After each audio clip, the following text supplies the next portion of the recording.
Hi, everybody. I'm Crystal Stranaghan, and I'm here with Eileen Cook. And today we are chatting about working with an editor.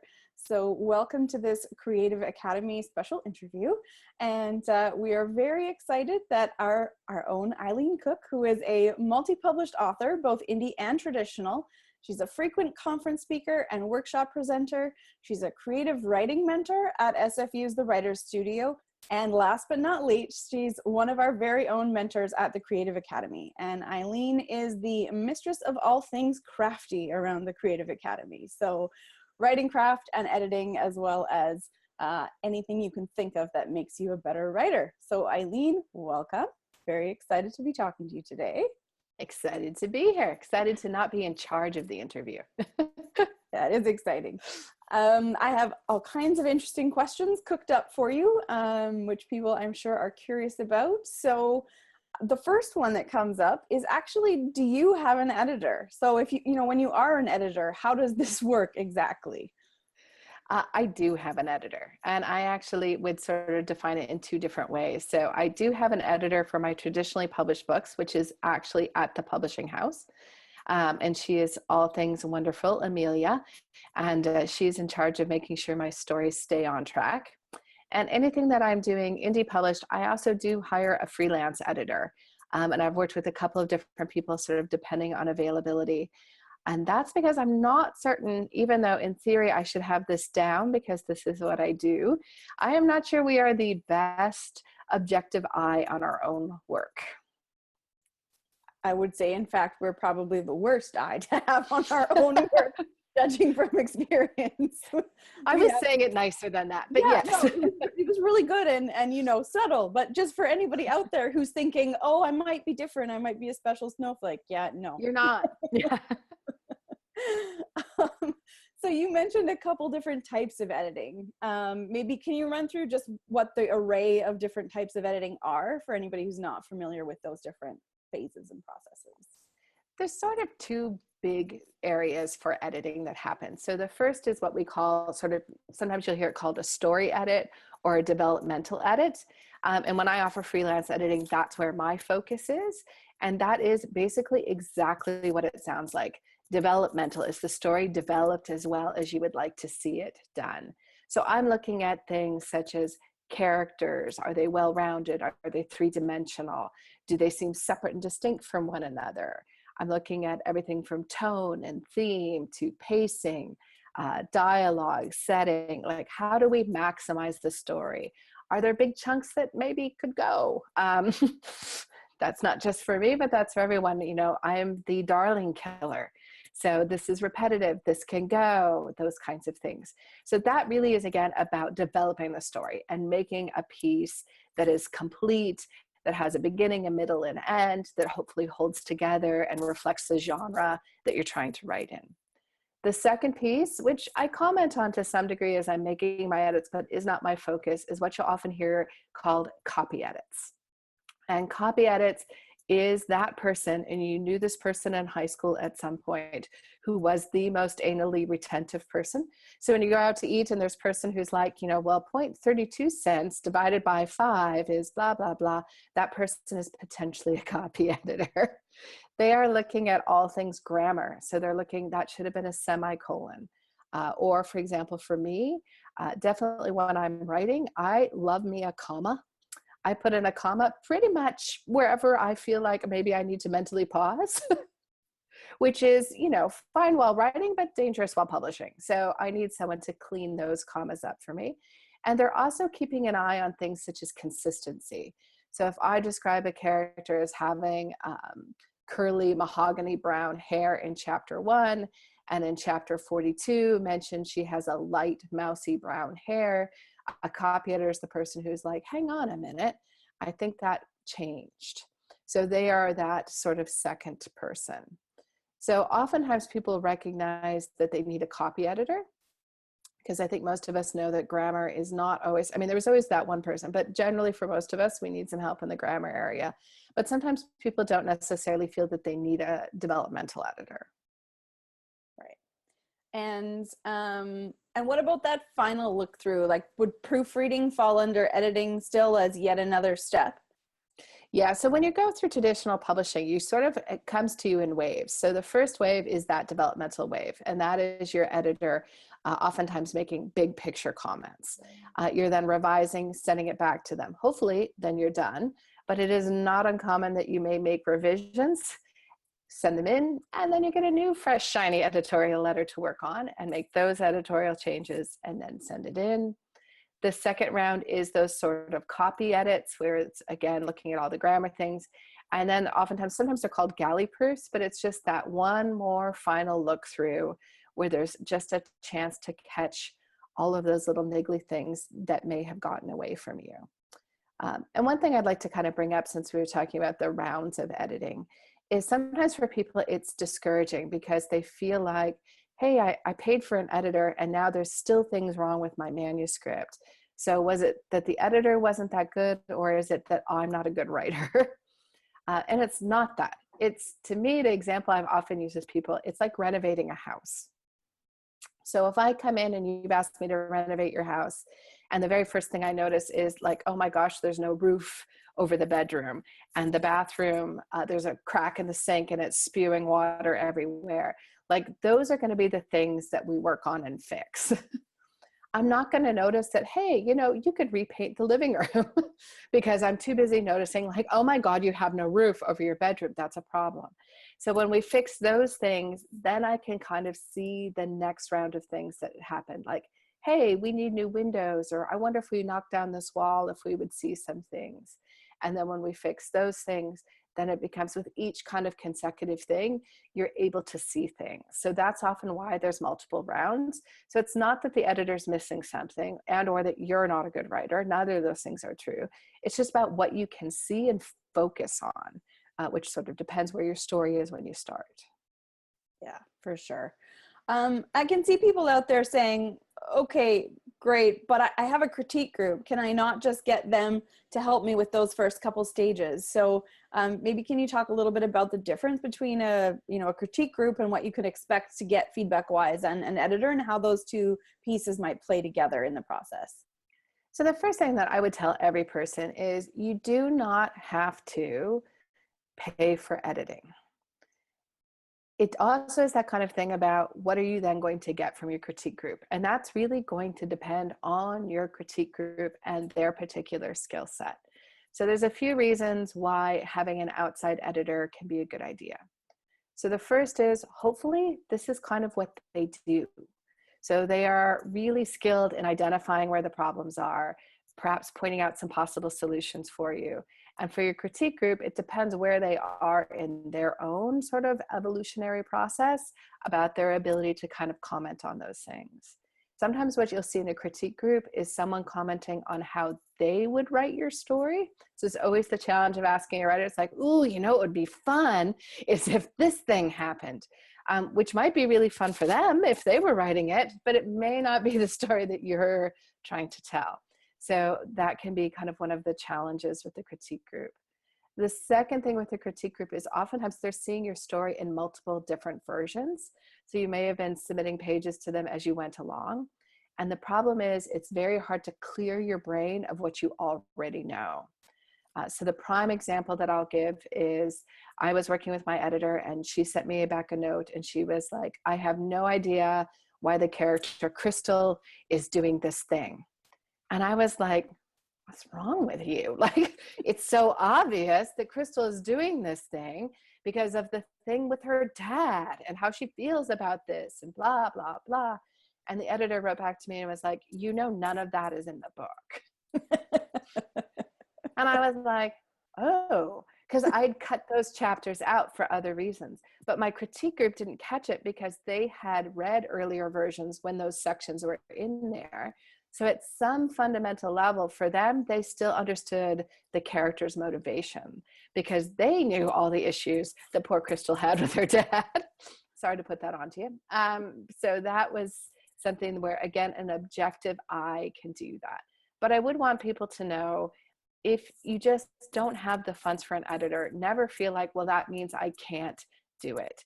It just might mean that you might need to make sure you're getting through a bunch of people in a critique group, that you're making sure you're pushing yourself to be in a critique group with people who have the skill sets that you need. Paying for an editor is sometimes just a quick and easy way where you don't have to swap manuscripts, so you don't have to read somebody else's manuscripts because you don't have time, and you can sort of just pay and get that objective feedback and get it in and get it done. Yeah, fair enough. So if a person does make the decision, okay, yes, for whatever reason, I'd rather pay for an editor rather than swapping, bartering, begging, borrowing, whatever. Where and how do I find an editor? I think there's a couple of different ways to sort of go about it. And it is a personal relationship in some ways, because you're sort of sharing something that you've probably been working on for months, years, decades, depends on your story. So you really want to make sure that you're finding someone that's a good fit for you. In some ways, it's like looking for an agent. There are a lot of people who do it who might be very good at their job, but may not be good for you. So in terms of finding an editor, one thing is great, just asking word of mouth. If you know anyone else who's worked with an editor, and who have they worked with, and did they find that process helpful or not helpful? There are certainly people who are advertising their services online. Again, even through the Creative Academy, there are people who are listing that this is something that they do. So there's certainly a lot of people out there. So then it becomes about choosing who's a right fit for you. So one of the questions I think that's worthwhile asking is, has this person edited the genre that you're writing in? Do they read that genre? So I will give a prime example of, I don't edit a lot of erotica novels. That is not because I have some weird hang up about erotica. It's just that I don't read a lot of erotica. And as a result, I don't know if something's going to be cliche. It shows up in every single book that's out there because I don't read enough of it to know. It's the same with Westerns. Westerns and erotica, or erotic Westerns. I don't read them. And because I don't read them, I don't necessarily have a skill set to be able to bring to that manuscript. So asking the person, have they done this kind of genre before? It can be really helpful and useful to sort of talk to the editor about what it is that you're trying to accomplish with the book. Sort of give them a heads up about what it is you're looking for with that, and then diving in. Yeah. Excellent. And I think one of the questions that comes up anytime we start talking about hiring an editor is, okay, but how much is this going to cost? So is there any sort of a light or guidelines you can shed for people on what is realistic or reasonable to expect and how that kind of works? Sure. And again, I think part of it is understanding what you might get back. So again, under questions you might ask an editor is, if you edit my manuscript, what can I reasonably expect to get back? And typically you'll see kind of one or two different options. So for myself, what I do are first what's called line edits. So as I'm reading your manuscript, I'm making notes in the margins. So, and that might be everything from like, made me laugh, to like, I don't understand what you're trying to accomplish with this line. Or I might point out a specific example. Here's a time where the dialogue feels like it's dragging to me. And that is my in the moment response. So as I'm reading, I'm making those comments. Then at the very end, I prepare what would be an editorial letter. And that might be anywhere from sort of 2 to 8 pages, where I'm sort of trying to take the big picture thing, like here are things that you should look for. And I try and highlight both areas. So I want to highlight what you're doing really well, because I don't know if people always know where their strengths are. And it can be really useful if you know, like, you kick ass on dialogue. It's great. Every time I came to a dialogue section, it just sang for me. One, that gives you some encouragement as you're heading into revisions, because revisions can be a little like, wah, wah, wah. So knowing what you do well can make you feel excited about going into those. And it also gives you a tool that if you find there's a chapter you're struggling with, you're like, okay, I know I'm really good at dialogue. Maybe I should try and stick some dialogue in here. And then of course, secondly, I'm identifying here are some of the areas that might be a bit more of a challenge for you, or here are some things you might want to consider. So for me, you're getting both. You're getting the edits as I go through, as well as the big picture letter. So you want to ask, as you're getting editorial services, what are you going to get? If someone is doing just sort of a summary letter, it's usually a little bit less expensive because they're not taking the time, obviously, to kind of write those notes as they go through. They're just doing the big picture. then what are you going to spend? Well, this is kind of like one of those questions like buying a handbag. You can buy a handbag at Payless and you can buy a handbag at Gucci, and those are going to range. And they're not necessarily the more you spend is equivalent to higher quality, but there is some element of that. I've seen edits done as low as what would be like $1 a page. That's a fairly low cost edit. I would be curious to know what you're going to get for that. My hunch is you're going to get a much more streamlined tote bag than you're going to get a fancy leather handbag. I've also seen edits for as much as $10,000 for a manuscript. Those are typically, oftentimes I'm seeing that coming through. So people who might have worked at one of the major publishing houses who have since left that industry and are now offering freelance edits. I personally haven't gone that route in terms of knowing what it is that you get. They certainly know what they're doing, so there is some value in that, no doubt about that. But make sure you're not paying with the idea like, oh, if they love it, maybe they'll pass it on to their colleagues at Simon & Schuster. That's probably not going to happen. So don't be paying if you think that's where it's at.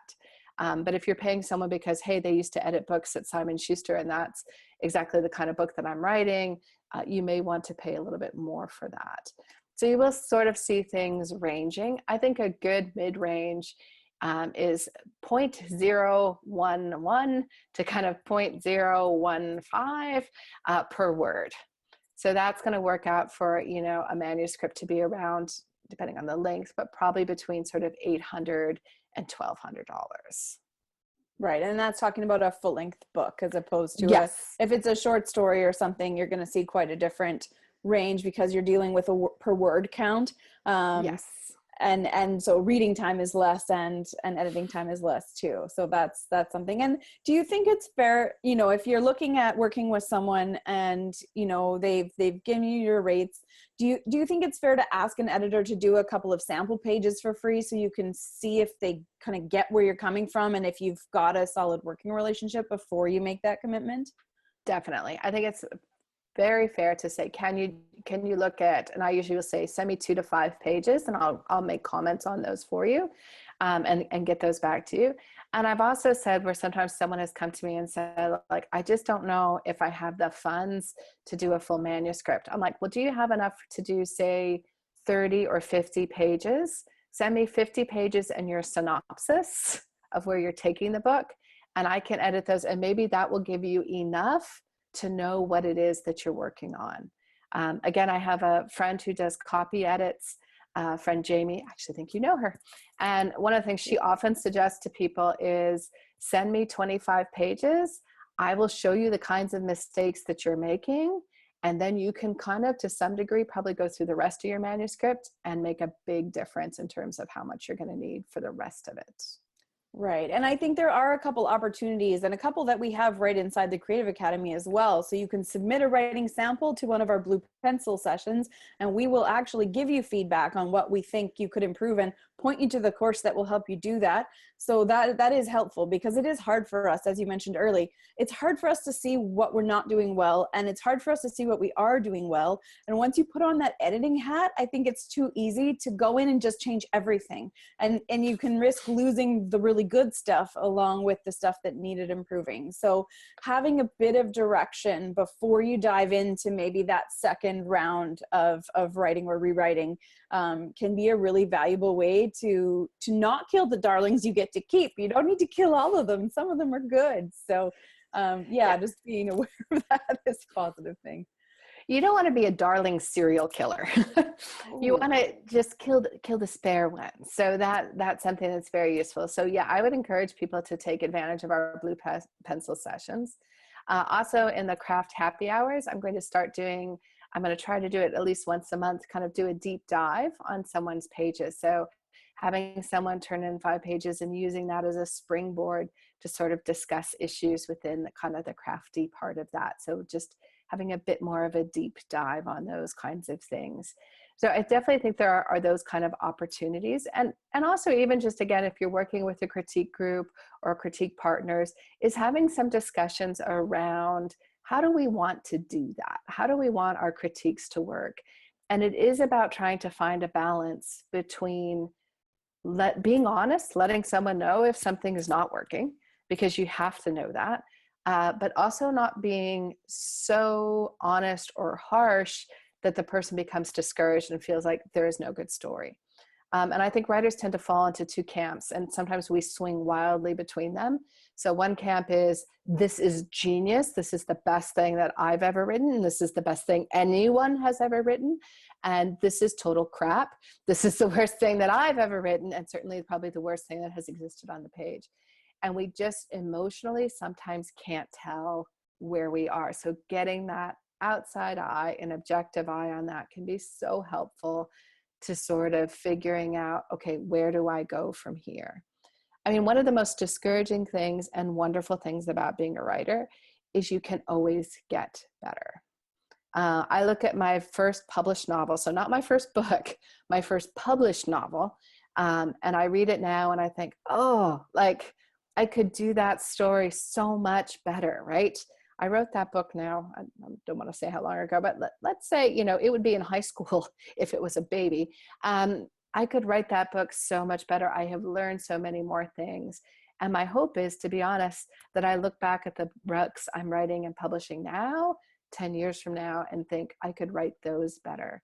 That's the beauty. Like, this is a craft. You will just keep getting better. Mm-hmm.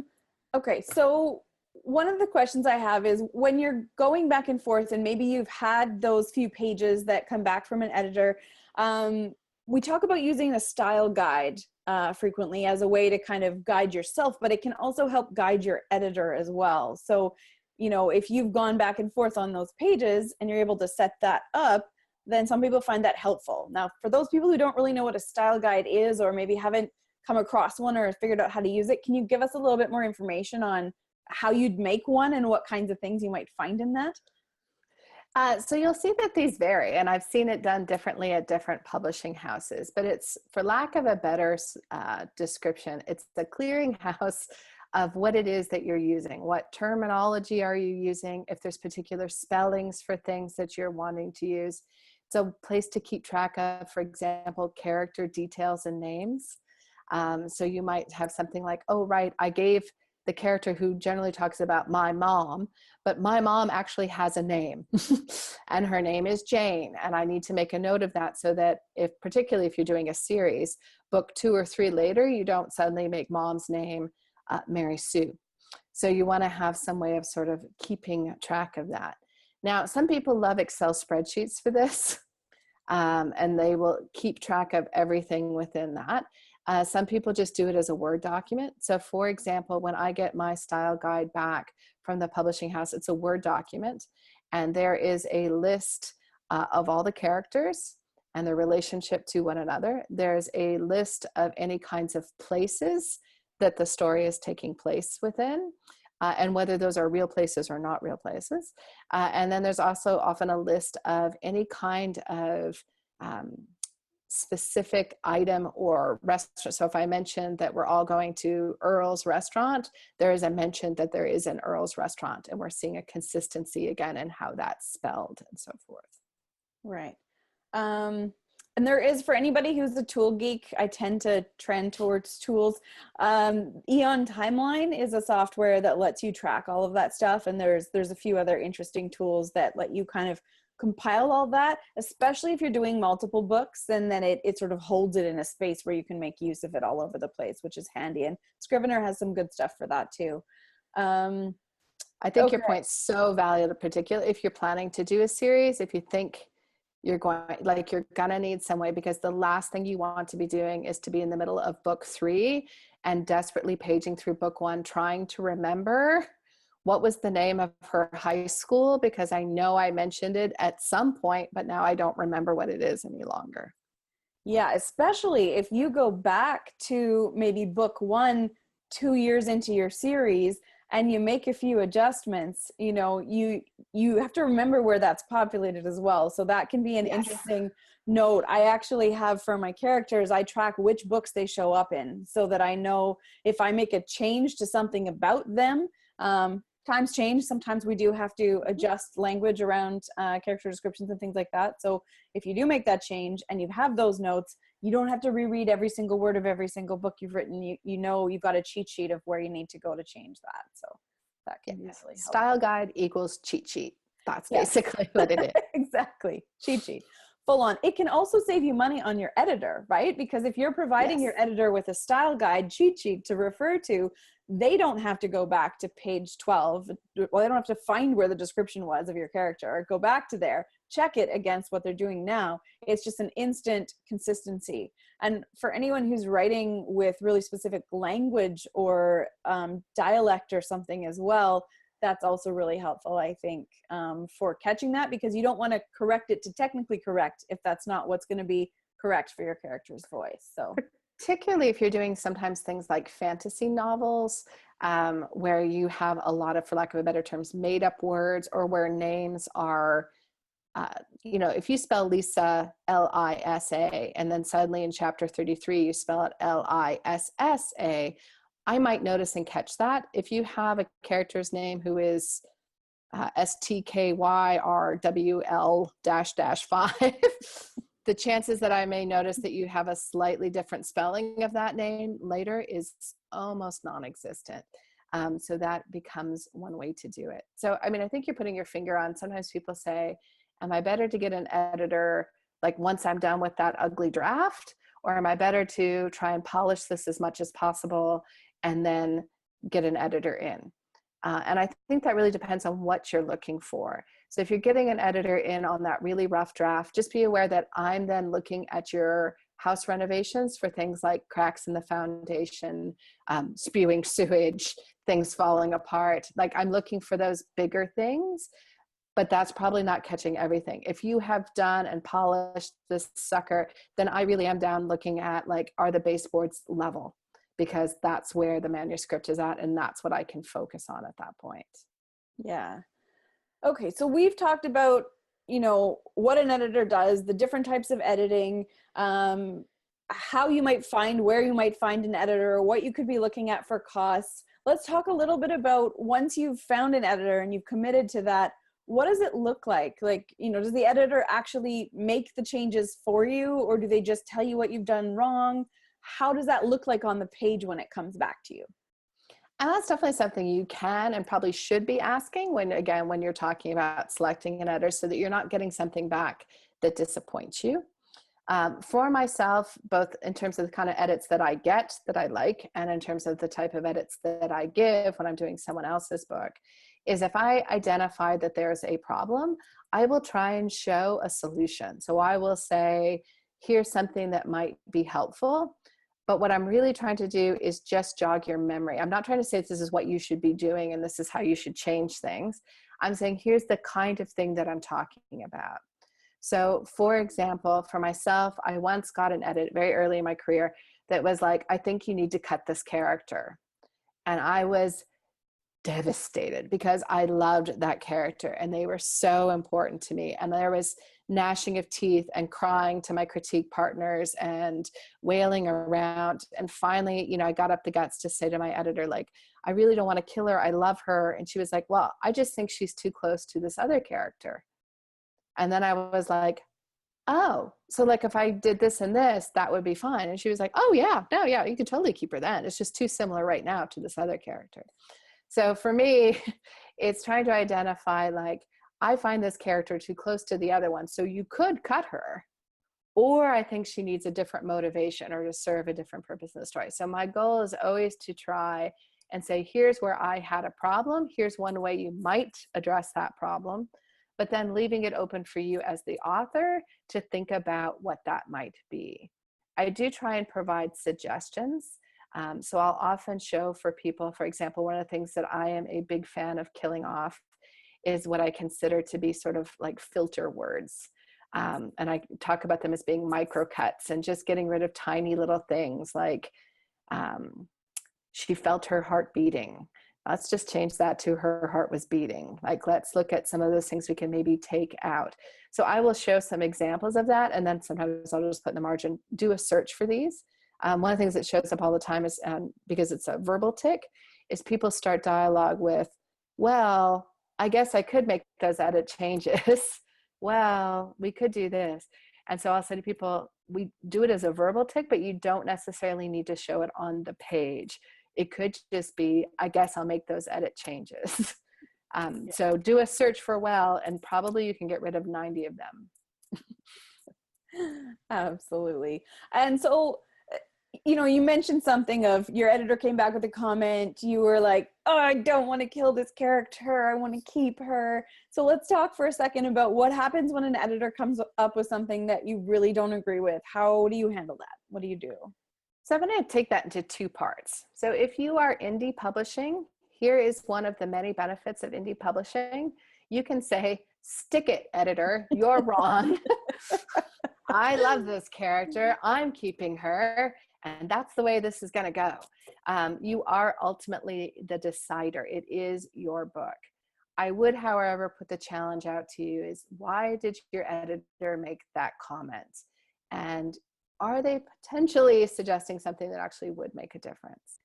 If you're traditionally published, you can certainly have that thought in your head, but you are going to have some sort of discussion with the editor, because they are getting a final say as to whether or not your book is basically agreed upon. So you'll hear sometimes authors talk about, did you get your D&A payment yet?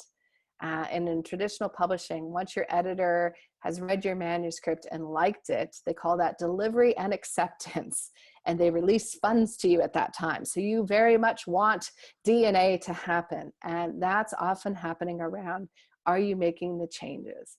Now, I have to say, I'm either very lucky and or it just actually is true, but I do think most editors are good people. They love books, they love stories, they want your book to be the very best that it can be. That's why they're making that suggestion. So first off, asking yourself, am I just being reactionary? Like, are they making a good suggestion and I'm just reacting to like, oh God, I don't know how to make that change? That's often for me the first thing where I think, I don't know how to do that. I can't do that. Those are not the same thing. I don't know how to do that is not the same as I can't do that. It just means I don't know how to do it yet. So one is trying to figure out where that's at. But if you truly disagree, if you think the editor is off base, then that's when you have a conversation about that. And again, that's whether you're indie or traditionally published, is saying, you made a comment that I need to get rid of this character, or that the book should start at chapter 3, not where I have it starting. So I had it start here because I felt X, Y, or Z was really important. I really felt I needed to establish that. What was your issue? And then talking to see, can you find an alternate solution? Sometimes if you're better able to explain yourself, the editor can be like, okay, I see what you're saying, but can we go from starting at chapter 3 and then have a flashback where you fill in that information so that we're starting the book with maybe a bigger bang. And so you might then start that negotiation process about what's going to stay and what's not going to stay. And part of that's understanding where do people's comments come from. We were recently talking with an author who got a book review where someone said, oh, there's all these scenes with food, so much talking about food. And the person was kind of annoyed by that bit and was like, it's not that much food talking. And then when they actually got more information, it was the person was saying, oh, it just makes me hungry when I read those pages. So it was actually intended as a compliment. So I think sometimes we read a comment and we're not necessarily getting the full picture. So having an open discussion with the person who's reading your manuscript is huge. Absolutely. All right, well, that is a lot of editing related things to think about. I think we may have filled everyone's brains up to the appropriate level for this session. We do have lots more tools and things though inside the free resource room and also in the members only area that have to do with editing. We have lots of opportunities for you to get feedback on your work for members. So we would love for you to come and check out the Creative Academy and come visit our lovely Eileen Cook and myself around the Creative Academy, and we would love to help you take your writing to that next level. So thank you very much, Eileen. Any last words of inspiration you want to leave people with? I would definitely say if you have more questions about editing and you're a member of the Academy, show up at office hours. Let's talk about that. We can sort of hash those out or brainstorm if you're not sure how to fix that. And remember that editing is about making your book the best it possibly can be. And that's what you want, and that's what your editor wants. And basically, that's what we want. Yep. As readers, we're looking forward to reading your perfectly edited book. Yay. Thank you. Thank you for being a part of this Creative Academy event. If you're not a member yet, join us today and unlock a wealth of resources, masterclasses, feedback opportunities, and online community events designed to help you reach the next step in your writing journey. No matter what stage you're at, we've got a helping hand to guide you along the way. Check out our free resource room if you'd like to get a taste of how we can help you reach your writing and publishing goals. Thank you for bringing us along on your writing and publishing journey, and Donna, Eileen, and I hope we'll see you around the Creative Academy soon.